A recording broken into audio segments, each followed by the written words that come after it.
Hi everybody, welcome to lesson 4 in which we look at recursively defined sequences. So in lessons 2 and 3, we looked at explicitly defined sequences. We looked at explicitly defined arithmetic and geometric sequences. So the arithmetic one, when a sub n equals start at your first term, add the common difference n minus 1 times. Should be an equal sign there. And the geometric one, when a sub n equals your first term, times your common ratio to the n minus 1.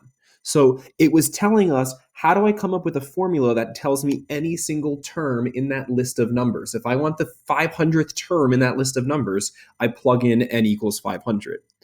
Today we're going to change gears and look at recursively defined sequences, which describe the pattern. Recursively defined sequences are all about describing the pattern. It's not really a formula to plug into, it's just telling you how to move to the next term.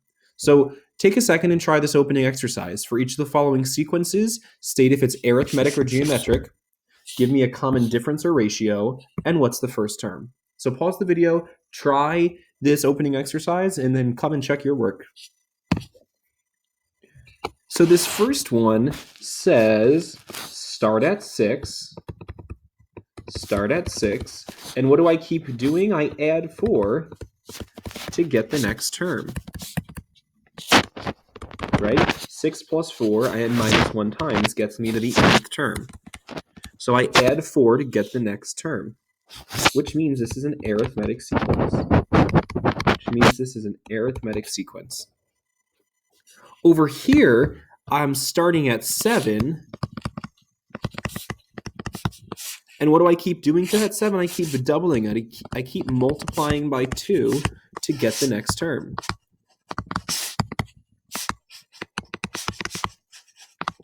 And since I keep doubling it times 2 times 2 times 2, that makes me geometric. That makes me a geometric sequence here, B sub n. B is a geometric sequence, whereas A is an arithmetic sequence. So hopefully you could realize that just by looking at these terms here. The common difference here is 4, whereas the common ratio, just different vocabulary, the common ratio is 2. I keep adding 4, I keep multiplying by 2. You have to know those vocabulary words because there's a lot of vocab when we work with sequences. So for this sequence here, describe the sequence by defining the first term and the pattern. So what's the first term? Home base is 5. When we deal with recursive sequences later, we're going to need to define the first term of these sequences. What's the pattern? 5, 8, 11, 14, 17. We add 3 to get the next term.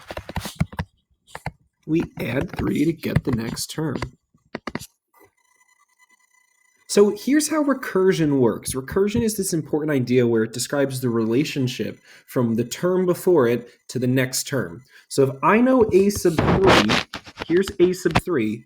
How do I get to a sub 4? Well, the pattern here is add 3. So I can write an equation from that. I can say a sub 4 equals, so what does a sub 4 equal? It equals the third term, and I'm going to add 3 to it. That's a kind of recursive relationship there. We go from the third term, I add 3 to get to the fourth term. If I know a sub 6, here's a sub 6, how do I get to a sub 7? Well, how do I describe the relationship between those two terms? Well, it's an arithmetic sequence, so that common difference is 3. So a sub 7, the next term equals what? A sub 6, but you add 3 to it. I'm describing a relationship between two terms in the sequence. That's what recursion is all about. So if I know a sub n, a sub 1, a sub 2, a sub 3, all the way out here to a sub n, how do I represent the next term in that sequence? Who's sitting after a sub n? Well, a sub n plus 1, where n plus 1 is all in the subscript. It's not a plus 1 on the side, it's a n plus 1 in the subscript. That's my next term. Or I could also describe the term before it. Who comes before a sub n? A sub n minus 1. So we're going to be using these relationships here to recursively define these sequences. So write a recursive formula for the sequence above. So the sequence was 5, 8, 11, 14, 17, and so on. So a recursive formula has two parts. You got to tell me where to start. Don't forget the easy part. Start at 5. A sub 1 equals 5. And now tell me, how do I get to the next term? How do I get to a sub n plus 1, the nth plus 1 term? Well, I go to a sub n, and I'm adding 3 in this case. That right there is my recursive rule. It's not pretty, but it describes the pattern. It describes the pattern by saying start at 5, and then to get to the next term, to jump from a sub n to the nth plus 1 term, you add 3. And to make it even better, we could also describe this relationship. A sub 1 equals 5. How do I get to the nth term? Well, I go to the guy before me. I go to the guy before me, a sub n minus 1, and add 3. These mean the same thing. These are equivalent recursive definitions for this sequence. They look different. It just depends on which two seats you're talking about. Are you using the nth minus 1 in the nth term, or are you using the nth term in the nth plus 1 term? Those are your two choices. I normally stick with this one, but you do need to be comfortable with seeing that case over there on the right. So let's practice these little recursive rules here. Consider the recursively defined sequence defined by a sub n plus 1 equals 3 times a sub n. I know it's recursive because there's a's on both sides. There's a's on both sides. And I know what that means. Start at 1. Start at 2. A sub 1 equals 2. Now this is describing the recursive relationship. How do I jump from one term to the next? Well, all right, let's draw a little picture. Here's an plus 1. There's an. How do I get there? I times 3. Look how I drew that picture. There's a sub n plus 1. There's a sub n. He's before it. And if I do times 3 to this guy, I end up here. So the pattern is multiply by 3. I'm describing the pattern. That's all recursion does. That's all recursion does. So write out the first 5 terms. We'll start at 2. How do I jump to the next term? Well, it's times 3. 2 times 3 is 6. How do I jump to the next term? I take 6 and I multiply it by 3. It's 18. Times 3. Good thing I got my TI-84 sitting right here. 54 times 3, 162. So those are the first 5 terms of this sequence. And hopefully you realize this was a geometric sequence. This was a geometric sequence written recursively. I was describing the relationship from the nth term to the nth plus 1 term. Write me the explicit formula. Well, that's what we did in lesson 3. A sub n equals 2. I keep multiplying by my common ratio of 3 to the n minus 1 because it's geometric. That's my explicit formula. So now if I said find a sub 73, all you would have to do is plug in a 73. That's what's nice about explicit formulas versus this recursive formula just tells me how to make one jump, how to jump to the next guy. So here's the sequence with that other notation I explained before. B sub 1 equals 7, so we're starting at 7. And let's tackle this. Let's tackle what this says. B sub n equals, that's the guy before it. And how do I make the jump? The jump is adding 4. So look how I turn that equation into this little diagram here. This picture is helpful in exploring what the sequence is telling me. Take the n minus 1th term, and I add 4 to it, and that leads me to the nth term. So the pattern here is add 4 to get the next term. We add 4 to get the next term. So write out the first 5 terms in the sequence. So we can do that. We start at 7, and to jump, the jump is adding 4. 11, 15, 19, 23. I think that was 5. 1, 2, 3, 4, 5. That's it. So this is an arithmetic sequence because I have that common difference. I'm adding 4 because my common difference. I'm arithmetic because I'm adding 4, which is my common difference. So write me an explicit formula for this sequence. I'm going to use B just because they use the letter B. B sub n, the nth term equals, start at 7, we add 4, n minus 1 times because it's arithmetic. Recursion doesn't have to be that bad as long as you realize it's just describing the pattern and can draw these pictures to play with it. Let's jump over here to 4. Let's practice writing these formulas. So when you write them, remember there's 2 parts. Tell me the first term and the rule. It's not just one equation, there's actually 2 equations. So I'll do the first one, then I'll let you finish these 4. So write me the recursively defined sequence for these. So a sub 1 equals 9. Tell me where to start. You have to give me that first term. Now, doesn't matter which one you use. There's a sub n, here's n plus 1. How do I make that jump in this sequence? What's the pattern to jump to the next term? Well, in this case, it looks like it's minus 8. So a sub n plus 1 equals a sub n minus 8. Those 2 pieces together make up the recursive rule for this sequence. That describes the recursive relationship here. So pause the video, try these next 3, and come back and we'll talk about them. Did you really pause the video? I don't think you actually did. I'm calling you out right now. My first term is 2. Here's a sub n. How do I jump to the nth plus 1 term? What's the jump here? What am I jumping by each time? Looks like it's times 5. So it's a geometric sequence here. The nth plus 1 term equals the nth term times 5. Or you could write 5 a sub n. Either of those work. This is a geometric sequence. I'm just writing it recursively. A sub 1 equals 11. Don't miss that easy step there. Here's a sub n. Here's the nth plus 1 term. And how am I jumping? It looks like I am adding... Oh, it looks like I have a typo there. Looks like I'm going to change that to 10. My fault. My fault, folks. A sub 10. My fault. I have a typo, not a surprise. Ooh, this is just a mess. No, I don't have a typo. I'm adding 6. I have a master's degree in mathematics, I promise you. A sub 1 equals 11. I'm embarrassed now. And now I'm adding 6 to get to the next term.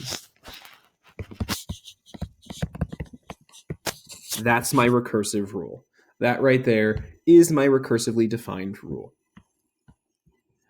This one I couldn't really figure out at first, so I started subtracting them. I started looking for a common difference, and I didn't get anywhere. I wasn't getting the same number each time, so that means I need to look at ratios. I need to look at second over first, third over second. I need to look at these ratios here. That's why we call it the common ratio. This came out to be 2/3.